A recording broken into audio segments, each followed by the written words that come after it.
Hello everybody, my name is Wolvez and welcome back to another tier making video. Today we are going to be tiering Five Nights at Freddy's games. So these are all the games that are in the Five Nights at Freddy's series. If there are any that this doesn't have on there, I'm sorry. But anyways, these are all the games. I believe these are in order as well, which is really cool. But anyways, we're going to be ranking them. This is my opinion. Of course, I'm not here to offend anyone. If that's your favorite game and you think it should be S, put it down in the comments, but don't attack me, please. Like in the Call of Duty video where I didn't put Modern Warfare 3 in S tier and said that Modern Warfare 2 2022 was S tier. It's just my opinion. By the way, I have played Modern Warfare 3 a little bit more, and I will say I had a little bit of fun. There are some points where it still gets a little annoying at times, but also, I'm ready for Black Ops 6. Let's go. But anyways, here we are. Let's start right now with Five Nights at Freddy's 1. Of course, Five Nights at Freddy's 1, this has to be S tier. It's the first one in the series. Come on, man. This is where Five Nights at Freddy's started. Honestly, I think Scott had a great idea with this. Of course, he made one more game before this, I do believe, and just how he came up with this and how he's made a whole entire story and series. He probably didn't even think that this game was going to be as popular as he thought, and it just became popular. And honestly, Scott, it was amazing to play that. I loved the story of it and everything. Even as a kid, I was actually I was really scared of it, actually. I couldn't even bear to watch it half of the time. I just had to listen to the audio and not even watch it. But honestly, it's really fun to go back and play it. Now, I will say, even though it is the first game, it is way too boring to sit there and just wait. Now, it does get challenging as it goes, but ultimately, I think it is still a really great game, and it's just where my childhood started, man. Alright, the next one is Five Nights at Freddy's 2. I'm going to put this in A tier. Now, I will say Five Nights at Freddy's 2 was really fun, really nice, and I've seen a lot of people, like, you know, one downfall of Five Nights at Freddy's 2, and I will say there is a downfall. It is the music box, because the music box definitely does take away from the whole camera aspect, because you have to keep an eye on that music box, but you cannot look around in the cameras while you're trying to also keep an eye on the music box. The only times you can probably look around in the cameras is in night 1, 2, and maybe 3. But overall, the music box is really what gives away, you know, the full, great, and perfect aspect of it. But anyways, it did bring a bunch of new characters. The toy animatronics, they look so cool, and like the design looks so kid friendly, but then at night they become an absolute terrifying monstrosity. And then they brought back the old group, but they were all torn down and literally made to be scary and everything. And honestly, that is really fun, and I'm glad it brought in some new characters, and that's why it gets A tier for me. So, next is Five Nights at Freddy's 3. Now, Five Nights at Freddy's 3 to me was actually really fun, but going back and play this, I can see how it gets really boring at times, and plus, it wasn't really challenging. In fact, I think I beat it on my first try. You know, I used to watch YouTubers play it before I actually played the game, and I don't do that anymore. I think I stopped doing that at Sister Location, and I played the game first and then watched people all the way throughout these games. But for Five Nights at Freddy's 3, I knew how to play. I knew how the mechanics worked and everything, and it was really easy. I think I beat it on my second try, and in aggressive mode, I think I beat on my second try as well. I wouldn't say first try, because I'm not that good. Hey, second try is still amazing. I will say it does get a little boring at times, where you, first off, the first night, nothing happens on the first night. It's just you getting used to mechanics, controls, and look at the layout, which sometimes you're not even going to use all of the layout half of the time. Really, all you need to do is basically sound Springtrap into one room, make him stay there for the whole entire night, and that's it. That's all you have to do. And that's pretty much it. No other animatronics or phantoms, they don't kill you. Really, they only mess with your ventilation, and that's the only time that Springtrap can make his way up to you.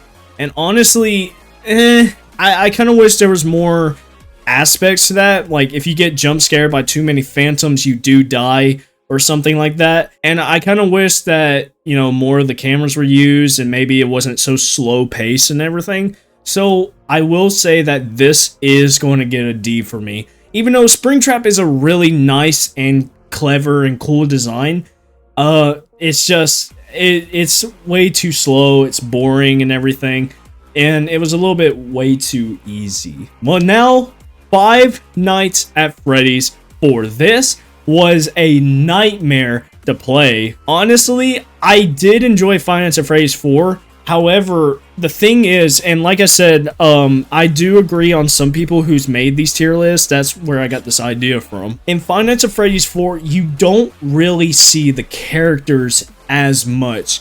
I think the only characters that you really see is Foxy and Spring Plush, or Plush Trap, not Spring Plush, and Nightmare Balloon Boy, and pretty much Fredbear, Nightmare Fredbear, and Nightmare.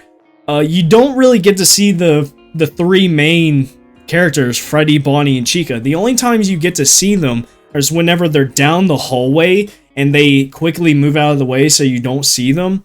And then whenever they jump scare you, you don't really get to see their design. And I think it would be way more creepier if Scott made it to where they progressively went up in the hallway or something, or at least like walked or ran from you whenever you flashed the flashlight at them. But overall, this was a really scary Five Nights at Freddy's, and I honestly enjoyed it. It gave us a little bit of a backstory as well of what happened in the Five Nights at Freddy's story, and it is really fun. I'm gonna place this in A tier just because of that, and honestly, it was crazy. I didn't put, okay, so let me do this real quick. Alright, I know I just put never played because I have never played FNAF World, nor have I seen it.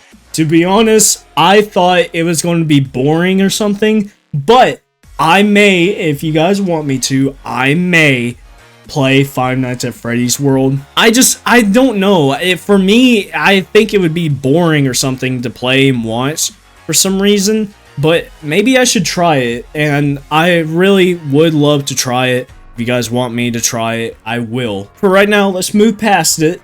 I will get around playing it maybe. So, anyways, Five Nights at Freddy's sister location. This brought a whole new mechanic into the Five Nights at Freddy's verse. So basically, we're not confined to a small space anymore. We actually get to move around the whole facility instead of sitting in a chair and checking doors and everything.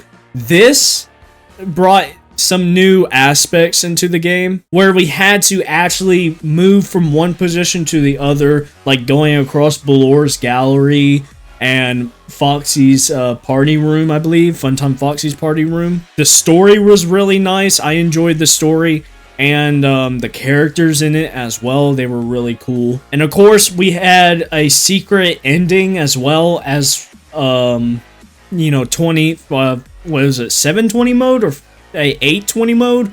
I'm not sure. And of course, that brought in some new characters as well. So they went pretty good amount with this, and honestly, it gets A tier for me because of that. And honestly, I really do enjoy the characters and the design and where Scott was going with that. Pizzeria Simulator, I do believe, or Five Nights at Freddy's 6. Now, this one, it's alright. It brought in a new mechanic and play where we actually have to do tasks instead of watching cameras and everything, but we're confined to our chair and we're looking down these vents but you can't see down these vents, which means you can't really see the characters in the game. It's kind of like Five Nights at Freddy's 4, but this time you actually can't see the characters moving. And honestly, I don't know, that it was really to me as well. I mean, we got to see the characters in the salvaging modes,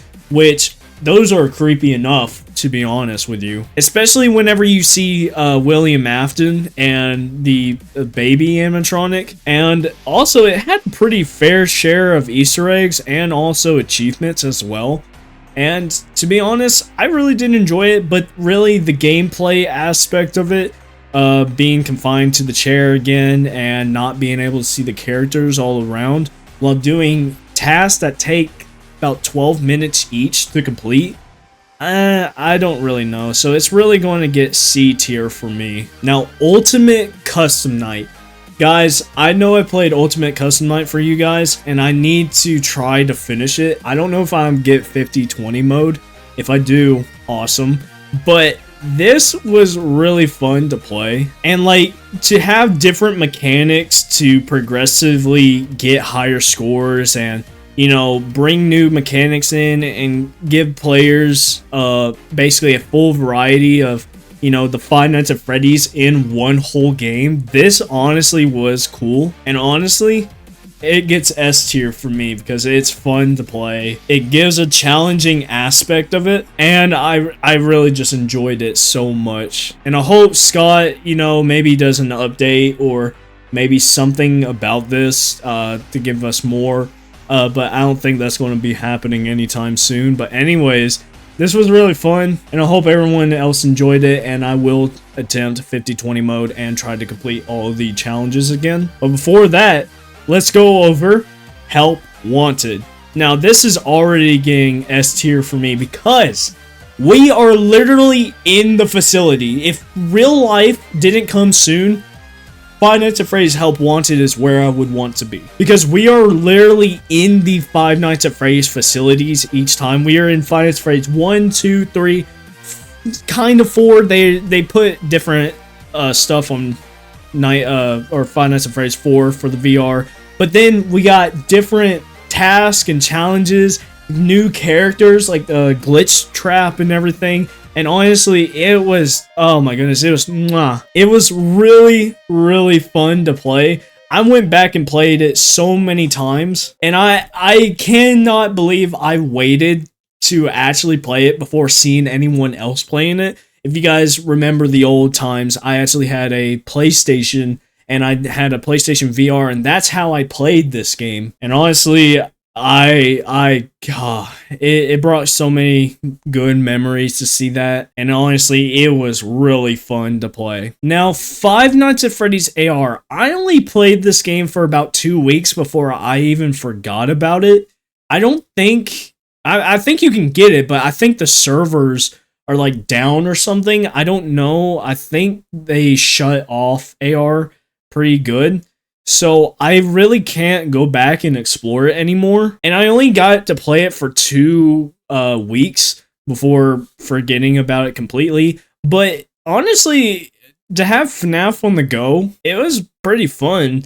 Because you can actually look around in your room and have, you know, the Five Nights at Freddy's characters. And it was like Pokemon Go with Five Nights at Freddy's. Like, you actually had to move to one place to find like a animatronic and capture it and have it in your pizzeria or something. I'm not sure how it worked, but since I never really played it much, I'm gonna put it in E tier because I don't know. I just never played it after the second week of playing it. Now, Five Nights at Freddy's Security Breach. We all know why I might like this.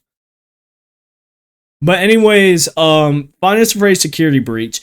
Honestly, one of the coolest and one of the honestly beautiful games that we've got. Now, I will say there is really no horror aspect of it. A lot of people say that because it's too colorful, it's too bright and everything. But there are some aspects of it because it progressively got horrifying at the end. Like, the animatronics and the characters started to actually like how do I say it? I'm not sure, but they started to actually become terrifying at the end. Like Chica's section where you're down in the trash, down in the garbage chute and everything. Honestly, that was a creepy session. And really, the story, as the story progresses, you get more and more information on like each section and what is happening in the pizzeria. And of course, it was literally free roam. You could roam around as much as you could. You know, Freddy looked awesome. The whole game looked awesome. And it was super fun to play. I really do want to try to 100% it. I think I was thinking of 100%ing the game. I'm not sure. And I will try to 100% the game. And I would really love to try that. And honestly, I will say Five Nights at Freddy's Ruin, even though it is not on here, did definitely become a horror aspect. And it had a sad ending. We had to, well, actually, no, it didn't. I was about to say we had to shut down Roxy, but Roxy came back and fought for us. But we still kind of, you know, the elevator shaft didn't really help us. We'll say Gregory also didn't help us. But anyways, honestly, it was really fun to play. And like I said, I do see the horror aspect not really being there because of the colors, but somewhere in my heart, it is still a really great game, and that's why it gets A tier for me. And honestly, it is really fun to play. And and you get multiple endings as well. You get to find multiple endings and everything. Even in Ruin, there's like 2 or 3 other endings as well that you can get. And honestly, I thought that was fun. And now, last but not least, Five Nights at Freddy's Help Wanted 2. You know, whenever something comes out in VR, it's honestly way better than just being there, sat in a chair, looking left to right. Because you can actually look around in these games, and honestly, I just really enjoy it as much as I can. Five Nights at Freddy's Help Wanted 2, as soon as I heard that this game was being released, I was instantly checking every single day when it was going to be released, or if it had released and everything. And honestly, I'm glad that I got to play it. It was really fun, really enjoyable. It was horrifying. The story was also good. It had multiple endings as well, just like Five Nights at Freddy's Help Wanted 2, and that's why it gets S tier for me. Like I said, it's my opinion. These are my opinions. If you have a different opinion, comment down below, but don't attack me on it. These are all my opinions. And anyways, this is it. This is my Five Nights at Freddy's games tier list. Honestly, like I said, I want to try and play Five Nights at Freddy's World or FNAF World for you guys. Maybe check it out and everything. I don't think I can call myself a full FNAF fan, or you guys would call me a full FNAF fan, without playing FNAF World. And I will try to get around to it. But anyways, this is my full entire Five Nights at Freddy's tier list. And I guess I am making this for the 10th anniversary as well of Five Nights at Freddy's. Happy birthday, Freddy, and everything. And also, I think there is a collab. Yes, there is actually, of Dead by Daylight. I haven't played Dead by Daylight in a while. But I think Five Nights at Freddy's is finally having a collab with Dead by Daylight. Even despite Dead by Daylight devs saying that they will never have a collab of Five Nights at Freddy's, they are having it. And I'm absolutely ready for that. But anyways, hopefully you guys enjoy this video. If you guys like this video, please like, comment, and subscribe. It would definitely help me and support the channel as well. And also, if you guys want to check out all of my Five Nights at Freddy's gameplays and all, go and check out my channel. I have a playlist of all the Five Nights at Freddy's that I've played, from beating Five Nights at Freddy's for the on one try through now. I have all Five Nights at Freddy's, so hopefully you guys go and check that out. It would definitely help me and support the channel as well. Happy birthday, Freddy, and I'll see you guys next time. Peace.